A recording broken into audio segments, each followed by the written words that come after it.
تو جی آج ہم اگلا سبق شروع کرتے ہیں. آج ہم پڑھنے جا رہے ہیں لیسن نمبر 4. تو جی آج مخرج جس لفظ کا ہم ادا کرنا سیکھیں گے وہ ہے حرف عین. حرف عین درمیانی حلق سے ادا ہوتا ہے. حلق کے 3 حصے ہیں تو لہٰذا یہ وسط حلق سے ادا ہوگا جہاں سے ہم ہا ادا کرتے ہیں. تو جی آئیے مشق کرتے ہیں. عین عین عین. اس کے بعد ہم اگلا مخرج ادا کرتے ہیں حرف غین. غین. حرف غین کا مخرج ادنا حلق ہے. غین اور خا ایک ہی جگہ سے ادا ہوتے ہیں. ٹھیک ہے تو ہم آئیے مشق کرتے ہیں. غین غین غین. اس کے بعد ہم آگے چلتے ہیں حرف فا کی طرف. تو حرف فا جو ہے یہ ثنایا علیہ یعنی اوپر کے جو 2 دانت ہیں سامنے والے ان کے کنارے اور ہونٹ کے جو اندرونی تری ہے یعنی اندرونی گیلے حصے سے ادا ہوگا. ہمارے ہونٹ کے 2 حصے ہوتے ہیں خشک اور ایک گیلا. تو حرف فا جو ہے ثنایا علیہ کے کنارے جب ہونٹ کے اندرونی گیلے حصے کے ساتھ لگیں تو فا کا مخرج ادا ہوگا. فا فا فا.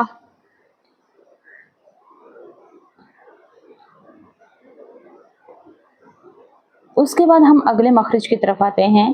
اگلا مخرج ہے حرف قاف. یاد رکھیے گا حروف تہجی میں کاف 2 طرح کا ہے. ایک کاف سادہ نقطوں کے بغیر اور ایک کاف نقطوں والا. تو یہ کاف اس کے اوپر 2 نقطے ہیں جیسا کہ آپ کو پتا ہے. تو اس کی ادائیگی جو ہے حرف کاف کی ادائیگی حلق کی طرف سے زبان کا آخری حصہ.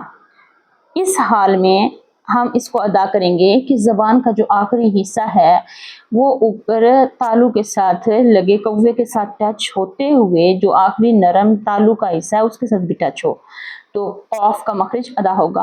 قاف قاف قاف. اس کے بعد ہم آگے نقطوں کے بغیر والا کاف پڑھیں گے. تو نقطوں کے کاف بغیر جو کاف ہے اس کا بھی مخرج زبان کا آخری حصہ اور تالو ہے لیکن قوا نہیں ہے. زبان کا حلق میں جو ہمارا قوا ہوتا ہے وہ نہیں ہے. یہ صرف زبان کا آخری حصہ اوپر حلق کے ساتھ اس کے ساتھ تالو کے ساتھ ٹچ ہوگا تو کاف کا مخرج ادا ہوگا. کاف کاف کاف. آپ یوں سمجھیے کہ حرف قاف کو ادا کرتے ہوئے ذرا آواز موٹی ہوگی اور جو بغیر نقطے کا کاف ہے اس کو ادا کرتے ہوئے آواز ذرا باریک ہوگی. جیسے کہ ہم قاف جب ادا کریں گے نقطوں والا یعنی کہ جب زبان کو اوپر قوے کے ساتھ ٹچ کریں گے تو یہ ہماری زبان جو ہے وہ اس کی ادائیگی لفظ کی ادائیگی ذرا موٹی ہوگی. قاف قاف قاف. لیکن جب ہم کاف کو ادا کریں گے تو زبان جو ادائیگی ہے لفظ کی وہ ذرا باریک ہوگی. جیسے کہ کاف کاف. اس کے بعد اگلے حرف کی طرف چلتے ہیں. تو اگلا جو حرف ہے وہ ہے حرف لام. حرف لام کا مخرج طرف لسان یعنی زبان کی نوک اور زبان کی نوک اور اس کے دائیں کروٹ اور بائیں کروٹ اوپر والے سامنے والے جو 8 دانت ہیں ان کے مسوڑے یہ حرف لام کا مخرج ہے. لام لام لام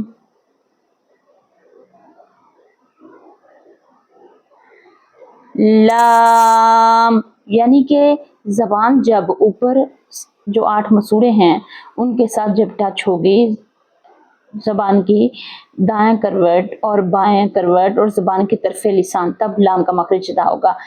لام لام. اس کے بعد اگلا حرف میم ہے. حرف میم ہونٹوں کے خشک حصے اور ناک کے خشوم سے ادا ہوگا.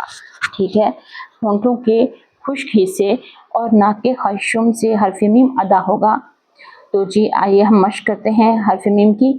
میم، میم، میم۔ ہم زبان کے ہونٹوں کے دونوں خشک حصوں کو آپس میں ملائیں گے اور پھر اس سے ہم میم ادا ہوگا اور ناک سے غنّے کی شکل، ناک سے غنّے کی آواز نکلے گی، میم۔ آج کے لیے اتنا ہی کافی ہے، انشاءاللہ اس کے بعد ملتے ہیں ہم اگلی کلاس میں۔ آپ ان حروف کی بار بار مخرج کی مشق کیجیے، انشاءاللہ العظیم آپ کے لیے آسانی ہوگی۔